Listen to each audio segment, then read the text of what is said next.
Remember, we're talking about how you use your brain as an instrument, a tool of cooperating with God for a change.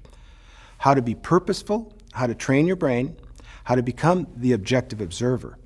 The objective observer is unique to mankind.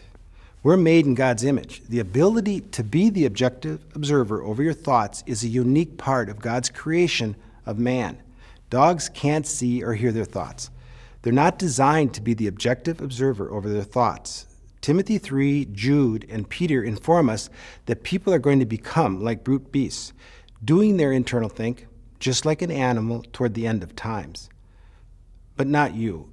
You're here because you want to have power over lust and pornography. You want to be free. Okay, now, I'd like you to do a pleasant memory. Something you enjoyed doing. And I'd like you to do it now. Think of a pleasant memory.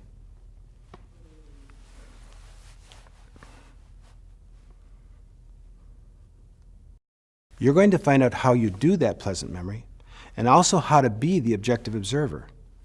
I'm going to give you some instructions, and the feelings of pleasant will go way down. You'll get them back again, and it'll feel even a little better than it does originally. This is such an important exercise. If you didn't do a pleasant memory, just now pause the tape and find one. Okay, that pleasant memory you just did, on a scale of 1 to 10, 1 being no feelings at all, and 10 the most pleasant feelings you have in a memory. Where is this pleasant memory from 1 to 10? Okay, now remember the number for later. I'm going to help you find out how you do this memory called pleasant. Now, was the memory you saw in color? Take a look again. Was it in color? For some of you, it's in color, or others see it in black and white. Was the memory moving, or was it a still shot? Now, it doesn't matter that I know the specifics of how you do the memory, but it's crucial that you know how you do the memory. It's how you're doing it right now that matters. Take a look at the pleasant memory again. Do you see yourself in it? Or are you seeing it through your eyes? When you see yourself in a pleasant memory, how do I know that it is less like it actually happened? Our memories are always less like they actually happened. We're always deleting some pieces of the event. Memories are representations of something that happened, not the event itself, okay? You originally recorded the pleasant memory through your eyes, like you're doing right now. So the key is you can be the objective observer of what's stored in your brain. You have just been objective over what's in your brain, or you wouldn't have been able to give me the distinctions of how you did the memory called pleasant. When you lust or view a pornographic picture, it releases chemistry into your brain that gives you lustful feelings. But the visual's a lie. It doesn't represent truth. God's given you the ability to guard your innermost thoughts, to take thoughts captive, to have victory over any lie that the enemy is installing in the world, much less something as obvious as pornography and lust. God's word over and over is telling us that we absolutely must be ferociously determined to cooperate with Him in order to win the battles in this war that we're in. In 1 Corinthians 9, 24 through 27, it says, "Do you not know that in a race all the runners compete, but only one receives the prize? So run that you may obtain it. Every athlete exercises self-control in all things. They do it to receive a perishable wreath, but we an imperishable. I discipline my body and keep it under control." You must be objective. It's your mind that exercises self-control over your body. Sex is about the meaning you put into your brain, not what the world puts there. Your part is to be ferociously determined to practice, and practice some more to have truth reign. Okay, now, back to the pleasant memory. Go back to it again, remember it, see it again. I want you to take a snapshot of your entire body in this pleasant memory. So no movement, take a snapshot of it, make it black and white, because you can. Push it way into the horizon, way away from you, seeing yourself in it. It's about the size of a postage stamp. No sound, no movement, no color. Notice from 1 to 10 where the feelings are now. For the majority of you, the feeling of pleasant goes way down from where it was originally, hardly any feelings at all. So, who changed the feelings in the memory? Did I change your feelings? No, you did that. I didn't do that. You did. When you change these internal distinctions, you are absolutely going to change the feelings. Now, I want you to experience how easy it is to bring the pleasant feelings back, and for many of you, it will feel even better than it originally did. Now, bring that pleasant memory back again. See it through your eyes, like you're there doing the event again. Add color and smell and touch.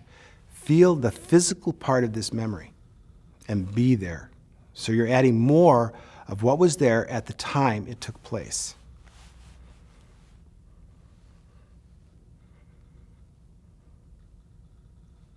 Now, when you add more of the details of life, of what was there at the time, the feelings go way up. So what you're learning right now is that you have control over your brain. You changed the feelings because you changed how you did the thoughts. You're the objective observer, the internal leader of your thoughts and feelings. Now remember, every thought, words, and pictures have an emotional charge, meaning every thought releases chemistry that generates feelings that motivate your behavior. So think with me, every emotion has a specific purpose. They only do one specific purpose at a time. Let's examine the emotion called frustrated.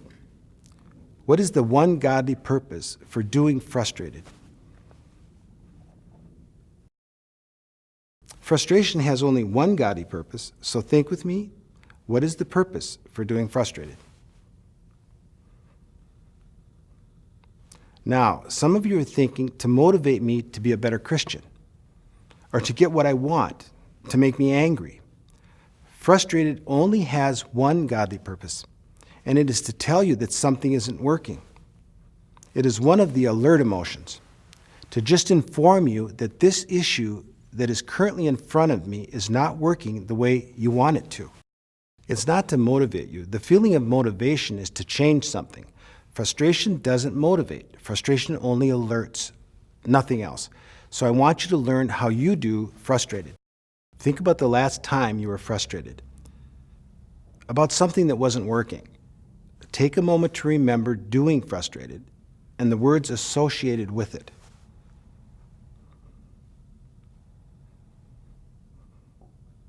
Got it? Internally say the same words again that will generate this feeling called frustrated.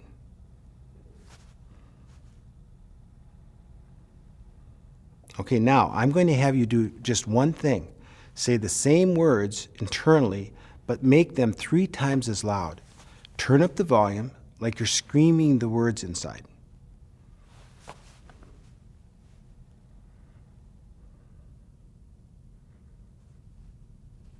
Okay, do it again. This time, notice the feelings intensify and shift in your body.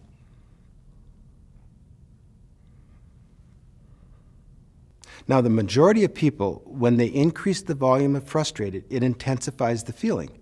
The sensation shifts location in their body, and the feeling changes from frustrated to angry. Frustrated went past threshold, and you entered anger. You're not doing frustrated anymore. It changed. You're doing angry. I've heard some people say that it made them afraid when they made it louder, or it went over threshold, and when they did it this way, there were no feelings at all. Now, did I change that, or did you change that? How did you change it? You only did one thing. You made the volume louder. When you made the volume louder, it changed the feelings. Now, say the same words that you said when you did frustrated, But this time, make the volume soft. Very soft.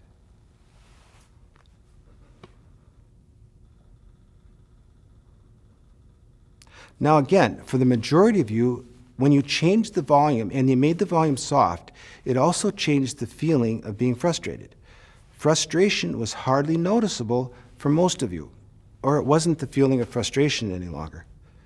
I find many people go from frustrated to, I can solve this. It's not that big a deal when they do it softer. For some people, there's a unique difference in what happens and how the feelings change. But the majority of people, the feeling changes to, I can solve this. It's not that big a deal anymore, just by changing the volume. Now, you did that. You're developing the ability to train your brain. You're doing MindArmor. You're becoming the objective observer of your thoughts, feelings, and behavior. MindArmor is based upon human design and biblical principles of transformation.